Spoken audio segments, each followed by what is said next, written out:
College first day కృతి రావడం చూసి రిషి చాలా హ్యాపీగా ఫీల్ అయ్యాడు. నాకు తెలుసు చిన్ను, నా కోసమే ఇక్కడ చేరావు అనుకుంటూ అభితో చాలా థ్యాంక్స్ రా, నా కోసం నువ్వు ఇక్కడ జాయిన్ అయ్యావు అన్నాడు. అభి, రేయ్ నువ్వు కృతి ఎక్కడుంటే అక్కడుంటా, బట్ మిత్రని మిస్ అవుతున్నా అన్నాడు. రిషి కూడా అవునరా, నాకు మిత్రని మిస్ అవుతున్నా అనిపించింది అన్నాడు. కృతి నవ్వుతూ వచ్చి ఇద్దరికి హైఫై ఇచ్చి నా కోసం అన్న వెయిటింగ్, పదండి వెళ్దాం అంది. ముగ్గురు లోపలికి ఎంటర్ అయ్యారు. వాళ్ళ క్లాస్ కనుక్కొని లోపలికి వెళ్ళారు. వీళ్ళు వెళ్ళేసరికి చాలామంది ఉన్నారు. అమ్మాయిలంతా రిషిని చూసి ఫ్లాట్, 6 అడుగుల అందగాడు, పాలుగారే బుగ్గలు, క్రీమ్ కలర్ షర్ట్, బ్లూ జీన్స్లో టక్ చేసి చూడ్డానికి సూపర్గా ఉన్నాడు. అభి రిషి ఒకవైపు, కృతి అమ్మాయిల దగ్గర కూర్చుంది.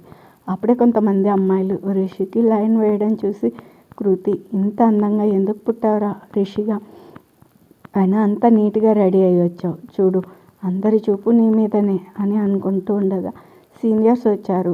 Hi juniors, welcome to college అని విష్ చేశారు. వీళ్ళు కూడా విష్ చేశారు. వాళ్ళలో ఒకతను, చూడండి అన్ని కాలేజీల్లో లాగా మన కాలేజీలో ర్యాగింగ్ ఉండదు, ఎల్లుండి మీకు ఫ్రెషర్స్ పార్టీ, మీలో డ్యాన్స్లు పాటలు ఇంకా ఏమొస్తే అది పర్ఫామ్ చేయొచ్చు, రేపు ఈవినింగ్ ఆడిటోరియంలో మీ నేమ్స్ ఇవ్వండి అని చెప్పాడు. క్లాస్లో అందరూ చప్పట్లు కొట్టారు. షూర్ అలాగే ఇస్తాం అని చెప్పడంతో వాళ్ళు వెళ్ళిపోయారు. ఈలోపు లెక్చరర్ రావడంతో క్లాస్ మొదలైంది. ఆ రోజంతా చాలా సందడిగా గడిచింది. ఈవినింగ్ వెళ్ళే ముందు క్లాస్లో ఒకతను వచ్చి, hi my name is Chanakya, నేను ఇక్కడే మన కాలేజ్ దగ్గరలో రూమ్ తీసుకున్నా, మా పేరెంట్స్ వేరే ఊర్లో ఉంటారు, మీలో ఎవరైనా నాతో జాయిన్ అవుతారా అని అడిగాడు. రిషి, నేను జాయిన్ అవుతాను అన్నాడు. ఇంకా అతను, నేను కూడా బ్రో అన్నాడు. అభి రిషితో, ఎందుకురా, నువ్వు మా బాబాయ్ ఇంట్లో ఉండొచ్చు నాతో పాటు అన్నాడు. రిషి, చాలా థ్యాంక్స్ రా, కానీ వద్దు, నాకు ఫ్రీగా ఉండదు, సో నేను వీళ్ళతో ఉంటాను అన్నాడు. రిషి, ఓకే అభి, నువ్వు బైక్ మీద వచ్చావుగా, కృతిని వాళ్ళ ఇంట్లో దింపు, నేను లగేజ్ మాకు తెలిసిన వాళ్ళ ఇంట్లో పెట్టాను, వెళ్ళి తెచ్చుకుంటా అన్నాడు. కృతి, సరే. రిషి బాయ్ అంటూ వెళ్ళిపోయింది కోపంగా. అభి తను వెనకే వెళ్ళాడు. రిషి, కోపం వచ్చినట్టుంది నా డార్లింగ్కి, ఏం మాట్లాడలేదని అనుకుంటూ చాణక్యతో వెళ్దామా అని అడిగాడు. చాణక్య, ఇంకో అతను వస్తా అన్నాడుగా, రాగానే వెళ్దాం అన్నాడు. అతను రిషి రాగానే,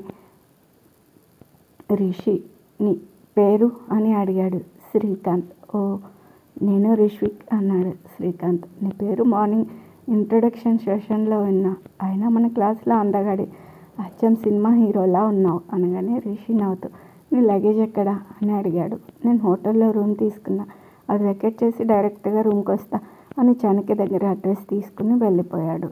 రిషి తన లగేజ్ తీసుకుని చాణక్యతో రూమ్కి వెళ్ళాడు. పెంట్ హౌస్, 2 రూమ్స్, చుట్టూ సిటీ వ్యూ చాలా నచ్చింది రిషికి. ఫొటోస్ తీసి కృతికి మిత్రకి పంపాడు. కాసేపటికి శ్రీకాంత్ వచ్చాడు. చాణక్య, ఫస్ట్ ఫ్లోర్స్లో ఓనర్స్ ఉంటారు, వెళ్ళి కలిసి పరిచయం చేసుకుందాం. ముగ్గురు మెట్లు దిగుతుంటే శ్రీకాంత్ చాణక్యతో, నువ్వు సూపర్ బ్రో, ఇంత మంచి ఇల్లు ఎలా కనిపెట్టావు, రియల్లీ గ్రేట్ అన్నాడు. ముగ్గురు వెళ్ళి ఓనర్స్ ఇంటికి వెళ్ళారు. ఒక 30 సంవత్సరాల ఆమె వచ్చింది. చూడ్డానికి చాలా పద్ధతిగా ఉంది. వీళ్ళని చూస్తూ చాణక్య, వీళ్ళేనా నీ రూమ్మేట్స్ అని అడిగింది. అవునా ఆంటీ అన్నాడు. ఆమె, చూడండి చాణక్య, మాకు తెలిసిన వాళ్ళ అబ్బాయి, మీరు మాకు తెలియదు, అయినా తను చెప్పాడని ఓకే అంటున్నా, జాగ్రత్తగా ఉండండి. అన్నట్లు మాకు వంట మనిషి ఉంది, మీరు రెంట్తో పాటు కుకింగ్కి పే చేస్తామంటే మీకు ఫుడ్ అరేంజ్ చేస్తాం అంది. రిషి వాళ్ళ ఆలోచించుకొని చెప్తామనడంతో ఆమె సరే అంది. శ్రీకాంత్ ఆమెతో, మీరు చాలా గ్రేట్ అక్క, రెంట్కి వచ్చిన వాళ్ళతో ఇలా ఫ్రెండ్లీగా ఉండడం గొప్ప అన్నాడు. ఆమె నవ్వుతూ లోపలికి వెళ్ళిపోయింది. తర్వాత వాళ్ళు కిందకు వచ్చారు. చాణక్య, బాబు భజన్ లాల్ అని పిలిచాడు. శ్రీకాంత్, ఎవరిని అని అడిగాడు. నిన్నే అయ్యా, ముందు రిష్విక్ని పొగిడా, తర్వాత నన్ను, ఇప్పుడు ఓనర్ ఆంటీని, అందుకే భజన్ లాల్ అని పిలిచా అనగానే రిషి పెద్దగా నవ్వాడు. శ్రీకాంత్, ఓ అదా, నాకు ఏదో అలవాట్లే, కానీ పదండి చాయ్ తాగి దమ్ము కొడదాం అన్నాడు.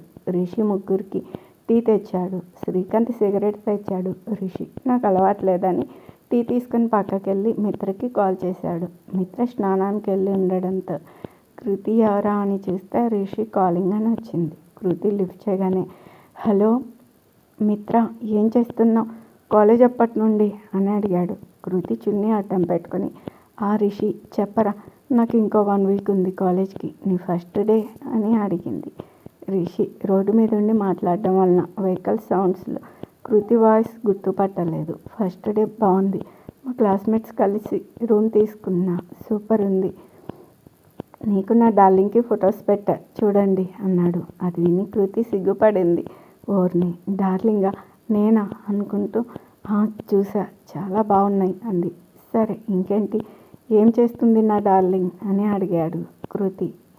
అంటే ఏంట్రా, నీ డార్లింగ్ గురించి అడగడానికి చేసావా ఫోను, దానికే చేసుకోపో అంది రిషి. అది కాదే, అది నా మీద అలిగింది, ఫోన్ చేస్తే ఏమంటుందో అని నీకు చేశా అన్నాడు కృతి నవ్వు ఆపుకుంటూ. అంటే అది లిఫ్ట్ చేయదని నాకు చేసావా అనగానే రిషి అబ్బా సరే నీకోసమే చేశా కానీ ఏమంటుంది మీ చెల్లి అని అడిగాడు. కృతి కోపంగా ఫోన్ పెట్టేసింది. వీడేంటి వాళ్ళ చెల్లి గురించి అడుగుతాడు, ఈడియట్, చెప్తా నీ సంగతి అని ఫోన్ పట్టుకుని ఆలోచిస్తుంది. మిత్ర వచ్చి ఏంటో ఫోన్ పట్టుకుని అంత సీరియస్గా ఆలోచిస్తున్నావు అని అడిగింది కృతి. ఆ ఈడియట్ తాట ఎలా తిద్దామా అని అంది. Idiot you mean Rishi? వాడే. ఏమైందే? ఏం కాలేదు కానీ నీ ఫోన్కి కాల్ చేశాడు, నేను ఇలా మాట్లాడాను, గుర్తుపట్టలేదు, ఎందుకు చేశాడో కనుక్కో అంటూ ఫోన్ మిత్ర చేతిలో పడేసి వెళ్ళిపోయింది. మిత్ర రిషికి కాల్ చేసింది. ఏంటే కాల్ కట్ చేసింది నా డార్లింగ్ అన్నాడు రిషి ఫోన్ లిఫ్ట్ చేసి. అదేంట్రా నువ్వు గుర్తుపట్టలేదని అంది. ఫస్ట్ పట్టలేదు కానీ తర్వాత అర్థమైంది, అందుకే తను నేర్పించాలని మీ చెల్లి గురించి అడిగా, అంతే ఫోన్ కట్ చేసేసింది అని నవ్వాడు. ఓ అదా, అందుకే నా అంత సీరియస్గా వెళ్ళిపోయింది. ఇంకేంటి, ఎలా ఉంది ఫస్ట్ డే కాలేజీ అని అడిగింది మిత్ర. అంతా బాగుంది, సరే జాగ్రత్త, ఉంటా అన్నాడు రిషి. ఒరే నీ మేడం ఇక్కడ అలిగింది, అలక తీర్చవా, నా డార్లింగ్ సంగతి నేను చూసుకుంటాను, బాయ్ అంటూ ఫోన్ పెట్టేశాడు. ఆ రోజు రాత్రి కృతి అందరికీ వంట చేసింది. సుప్రజ బయట నుంచి రాగానే మిత్ర, సుప్రజ ఎప్పటి నుండి మీకు కాలేజీ అని అడిగింది.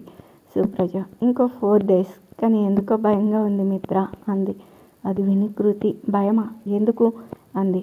ఆ కాలేజీలో ర్యాగింగ్ ఫుల్గా ఉంటుందట, కనీసం 2-3 days అయినా బాగా ర్యాగింగ్ చేస్తారని విన్నాను, అందుకే భయం అంది. మిత్ర కూలక్క, అందరితో పాటే నువ్వు, నిన్నొక్కదాన్నే కాదు కదా, గుంపులో గోవింద, నలుగురితో నారాయణ అంది. అంతే అంటావా అంది సుప్రజ. అందరూ డిన్నర్కి కూర్చున్నారు. కృతికి మెసేజ్ వచ్చింది రిషి నుంచి. హాయ్ చిన్ను, డిన్నర్ అయ్యిందా? లేదు, మిత్ర వాళ్ళ చెల్లి వచ్చింది, కబుర్లు చెప్పుకుంటున్నాం. అవునా, నేను రానా? వస్తావా? ఎక్కడికి? మీ ఇంటికి. మా ఇల్లు నీకు తెలియదుగా, తెలియనివి తెలుసుకోవడమే నీ రిషికి ఇష్టం. ఆ మెసేజ్ చూసి కృతికి ఏదో డౌట్ వచ్చింది. వాళ్ళ అమ్మమ్మ కృతులు ముందా ఫోన్ పక్కన పెట్టి తిను అన్నది. అందరూ భోజనం చేశాక కృతి మిత్ర డాబా మీదికి వచ్చారు. చల్లగాలి కృతికి ఎక్కడో తగులుతూ ఉంది. ఎందుకో రిషిని చూడాలి అని బాగా అనిపిస్తుంది. నీ రిషి అన్న మాటే పదే పదే గుర్తొస్తుంది. మిత్ర ఏదో చెప్తూ ఉంటే సరిగా వినడం లేదు కదా, అలా చేస్తే ఎలా ఉంటుంది అని అడిగింది మిత్ర. కృతి వినిపించుకుంటేనా, ఇదే లవ్లో ఫస్ట్ స్టేజ్, పక్కన ఎవరు ఏం చెప్పినా ఎక్కదు. మన కృతి పాపకి అలాగే ఉంది, గుండెలో చిన్నగా దడ మొదలైంది. మిత్రకి అర్థమైంది కృతి ఏం వినడం లేదని. కృతి ఎక్కడున్నావే అంటూ మీద ఒక్కటి చరిచింది. కృతికి దెబ్బకి తెలివి వచ్చి ఏంటి అలా కొట్టావు, మనిషి ఇక్కడ ఉన్నావు, మనసు ఎక్కడుందో అందుకే ఒక్కటిచ్చా అంది మిత్ర. ఈలోపు ఒక చిన్న రాయి ఇచ్చి వాళ్ళ దగ్గర పడింది. ఇద్దరు ఎవరా అని కిందికి చూశారు. రిషి చెయ్యి ఊపాడు, అంతే కృతి గుండె సౌండ్ పెరిగింది. మిత్ర తన విజయంతో కృతిని తడుతూ, నీ లవ్కి అర్థం అయ్యింది, నువ్వు తన గురించి ఆలోచిస్తున్నావని, అందుకే వచ్చాడు చూడు అంది. ఇద్దరు కిందికి చూశారు. కృతి వాళ్ళ అమ్మమ్మతో, అమ్మమ్మ నాకు బుక్ కావాలి, లైన్ చివర షాప్ వరకు వెళ్ళిరానా అని అడిగింది. ఆమె ఇంత రాత్రి వేళ ఏమొద్దు, రేపు ఉదయం కొనుక్కో అంది. మిత్ర టైం 8 అమ్మమ్మ, అలా వెళ్ళి ఇలా వస్తాం అంది. ఆమె సరే అంది. ఇద్దరు బయటకు వచ్చారు. రిషి కృతి వైపే చూస్తున్నాడు. మన పాప తెగ సిగ్గుపడుతుంది. మిత్ర అది గమనించి, నువ్వు వచ్చింది దానికోసం, అదేమో నిన్ను చూసి ఓ తెగ సిగ్గుపడ్డం, నాకు అవసరం ఇదంతా అని తల కొట్టుకుంది. రిషి మిత్ర వైపు చూసి, నాకు మీ ఇద్దరు బెస్ట్ ఫ్రెండ్స్, తనని కాలేజీలో రోజు చూస్తా. ఇక నుంచి నిన్ను చూడ్డానికి అలా కుదరదనే వచ్చా. నన్ను నమ్మవే అన్నాడు. మిత్ర నమ్మొచ్చంటావా అంది. ముగ్గురు నడుస్తూ ఉన్నారు. కృతి డిన్నర్ అయ్యిందా రిషి అని అడిగింది.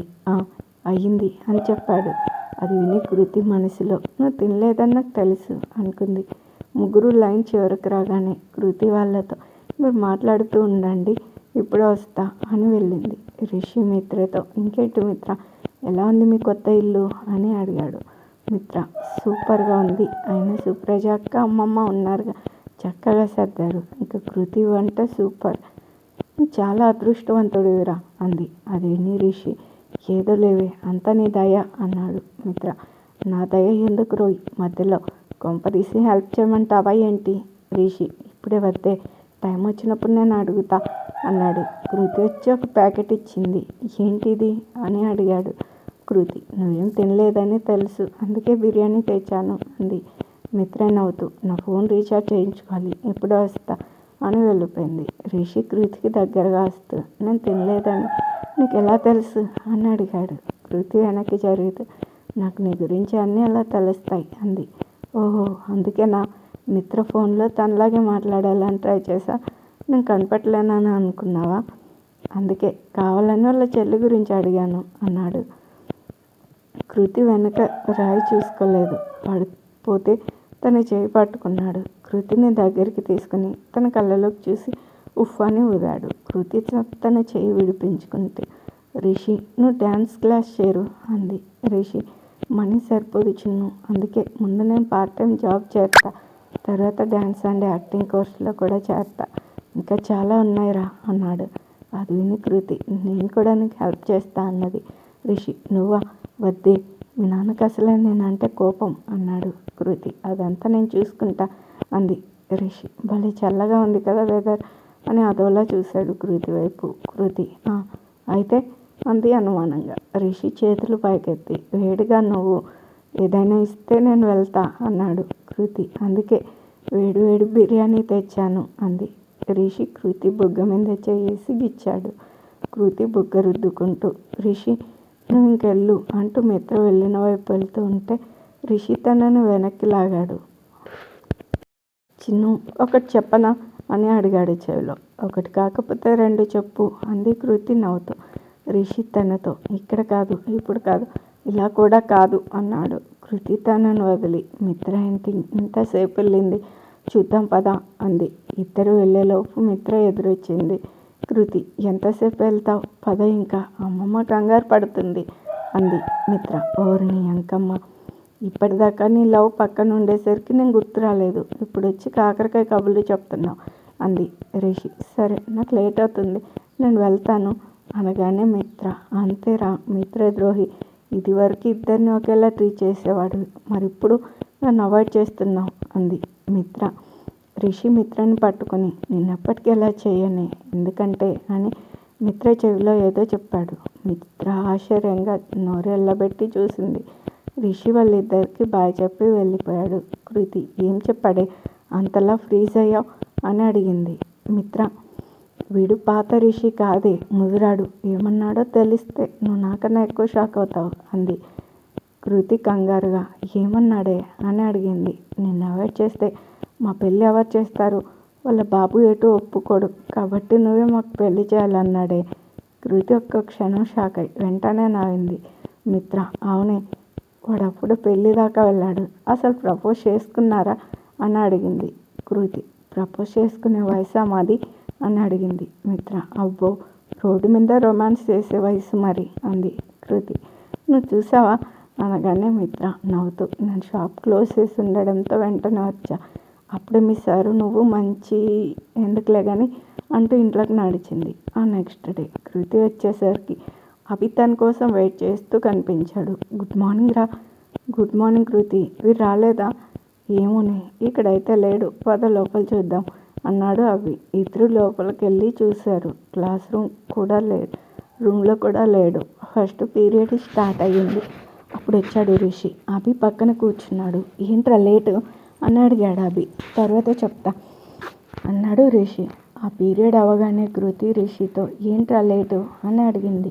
రిషి వాళ్ళిద్దరిని చూస్తూ మా హౌస్ ఓనర్ని రాత్రి ఏమైనా పార్ట్ టైం జాబ్ ఉంటే చెప్పమన్నాను. అయినా నేను కాలేజ్కి వెళ్తుంటే వాళ్ళ ఫ్రెండ్ వాళ్ళ బేకరీలో ఏదో పార్ట్ టైం జాబ్ ఉందని తీసుకెళ్లారు. ఆ బేకరీ ఓనర్ నన్ను ఈవినింగ్ 5 to 9:30 వరకు వర్క్ చేయమన్నాడు. ఫస్ట్ నుంచి వచ్చి జాయిన్ అవ్వమన్నాడు.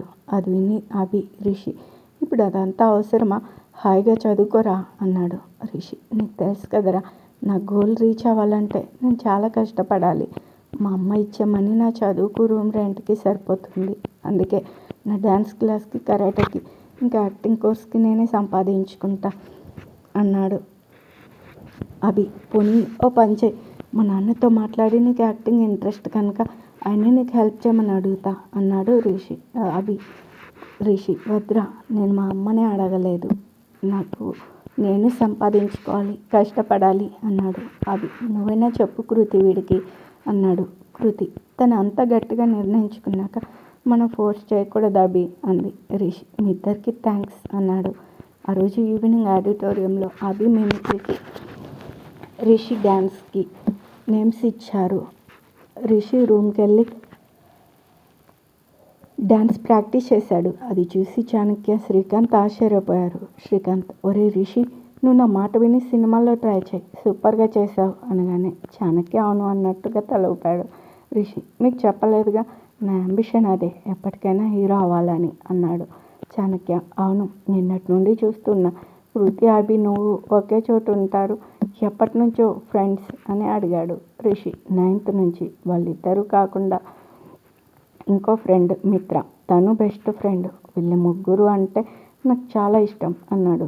రిషి, అవును, ఓనర్ ఆంటీకి ఏం చెప్దాం, ఫుడ్ అరేంజ్ చేసేమందామా అనగానే వాళ్ళిద్దరూ సరే అన్నారు. నెక్స్ట్ డే కాలేజ్లో అంతా సందడిగా ఉంది. కృతికి కూడా స్నేహ, హిమ అని ఇద్దరు ఫ్రెండ్స్ అయ్యారు. ఒకవైపు రిషి సోలో డ్యాన్స్కి ప్రాక్టీస్ చేస్తుంటే ఇంకోవైపు అభి మిమిక్రీ బాగా ప్రాక్టీస్ చేస్తూ ఉన్నాడు. మధ్యాహ్నం నుంచి ప్రోగ్రాం మొదలైంది. సీనియర్స్ వాళ్ళ ఆట పాటలతో అలంకరించారు. తర్వాత అభి మిమిక్రీ అందరినీ అలరించింది. ఫైనల్గా రిషి డ్యాన్స్. అంతే, ఆడిటోరియం మొత్తం సైలెంట్. మనోడు మామూలుగా చేయలేదు, విరగదీశాడు. లాస్ట్లో అందరూ లేచి ఒకటే చప్పట్లు. డ్యాన్స్ అయ్యాక సీనియర్స్ అందరూ వెళ్ళి రిషిని పైకి లేపారు. కాలేజీ మొత్తం రిషి పేరు మారుమోగింది. అమ్మాయిలైతే ఫుల్ అట్లా పడిపోయారు. కొందరు చూపులతోనే మనోడికి బాణాలు వదిలారు. ఫైనల్గా ప్రోగ్రామ్ సూపర్ హిట్. ఇక మన పాప సంగతి వేరే చెప్పాలా, ఫుల్ హ్యాపీ. సీనియర్స్ రిషితో మాట్లాడుతూ ఉన్నారు. కానీ రిషికి కృతి ఎలా ఫీల్ అవుతుందో అని తెలుసుకోవాలనే ఆరాటం. అప్పుడే అభి వచ్చి కృతితో, ఎలా ఉంది నా పర్ఫార్మెన్స్ అని అడిగాడు. కృతి, నీకేంటి బంగారం, ఇరగదీశావు, సూపర్ అంటూ షేక్ హ్యాండ్ ఇచ్చింది. అభికి అంతా ఇంత ఆనందం కలగలేదు. నువ్వు పక్కనుంటే ఇంకా ఎక్కువ సాధిస్తాను అని అన్నాడు. మా మేడం సరిగా వింటేనా. కొంచెం దూరంలో రిషి చుట్టూ అమ్మాయిలు ఉండడంతో అటే చూస్తూ ఉంది. ఈలోపు అభిని ఎవరో పిలవడంతో, కృతి ఇక్కడే ఉండు, ఇప్పుడే వస్తా అని వెళ్ళాడు. కృతి సరే అంది. రిషి ఫ్రీ అయి కృతి వైపు చూస్తూ ఉన్నాడు. అది చూసి కృతి, ఇప్పుడు గుర్తొచ్చాను సార్కి అనుకుంటూ అక్కడి నుంచి లేచి వెళ్ళింది. రిషి, అయ్య బాబోయ్, నా డార్లింగ్కి కోపం వచ్చేసింది, ఎలా తగ్గించాలో అనుకుంటూ వెనకే వెళ్ళాడు. కృతి అలా నడుస్తుంటే రిషి గబగబా తన వెనకే వచ్చాడు. ఈలోపు ఒక లెక్చరర్ ఎదురొచ్చి, నువ్వేనా ఇందాక సోలో డ్యాన్స్ చేసావు అని అడిగాడు. ఇదే రిషి ఇబ్బందిగా కృతి ఎటు వెళ్ళిందో అని చూస్తూ, హా సార్ అన్నాడు. ఎక్కడైనా నేర్చుకున్నావా? అవును సార్. అబ్బే లేదు సార్ అన్నాడు. ఎదురుగా లెక్చరర్ ఉన్నాడన్న సెన్స్ లేదు. ఆయన, ఏంటి బాబు, సమాధానం సరిగ్గా ఇవ్వు అనగానే రిషి, కొంచెం నేర్చుకున్నాను సార్ అన్నాడు. ఆయన, ఎనీహౌ సూపర్ అంటూ భుజం తట్టు వెళ్ళిపోయాడు. కృతి ఫాస్ట్గా వెళ్ళి చెట్టు వెనక దాక్కుంది. అప్పటికే స్టూడెంట్స్ అందరూ లంచ్ చేయడానికి క్యాంటీన్కి వెళ్ళారు. అక్కడ సీనియర్స్ వీళ్ళకి లంచ్ అరేంజ్ చేశారు. రిషి ముందు వచ్చి చుట్టూ చూశాడు. ఒక్క స్టూడెంటు లేడు. కృతి కనపడలేదు. ఎటు వెళ్ళింది అనుకుంటూ చూస్తే చుట్టూ వెనక చున్నీ కనపడింది. రిషి కొంచెం భయంగా, కొంచెం ఆత్రంగా వెళ్ళాడు. కృతి వెనక్కి వెళ్ళి, ఇక్కడ ఉన్నావా అన్నాడు. కృతి సీరియస్గా, నేను ఎక్కడుంటే నీకెందుకు అన్నది. రిషి, అదేంటి చిన్ను, ఎంతోమంది పొగిడినా నాకు నువ్వు చెప్పేదే ముఖ్యం. ఇప్పుడు చెప్పు, ఎలా ఉంది నీ పర్ఫార్మెన్స్ అని అడిగాడు కృతి కోపంగా. అయ్యో, నీకు చెప్పడానికి చాలామంది టక్కులాడీలు ఉన్నారు, వెళ్ళి వాళ్ళని అడుగు అంది. రిషి కృతిని తన వైపు తిప్పుకొని, అదేంటి అలా అంటావు? నేనేం చేయను? వాళ్ళంతా మన సీనియర్స్. మనకంత పెద్ద పార్టీ ఇస్తుంటే వాళ్ళని వదిలేసి నీ దగ్గరికి వస్తే ఎలా? ఏమైనా బాగుంటుందా? నువ్వే చెప్పు. నా బంగారు కదూ, సారీ రా అన్నాడు. కృతి ఇంకా కోపంగానే ఉండడం చూసి, సరే నేను 1, 2, 3 అనగానే నువ్వు రావాలి, లేకపోతే నెక్స్ట్ జరిగేదానికి నాకు సంబంధం లేదు. 1, 2, 3. కృతి ఇంత కూడా నవ్వలేదు. రిషి తన్ని దగ్గరికి లాక్కొని, సారీ, ఇక నుంచి ఇలా అంటూ 2 బుగ్గల మీద, తర్వాత పెదవుల మీద ముద్దు పెట్టేశాడు. కృతి షాక్. ఏంటిది అని చేతులతో మొహం మోసుకుంది. రిషి తన చేతులు తీసి చూశాడు. కృతి మొహము సిగ్గుతో ఎర్రబడింది.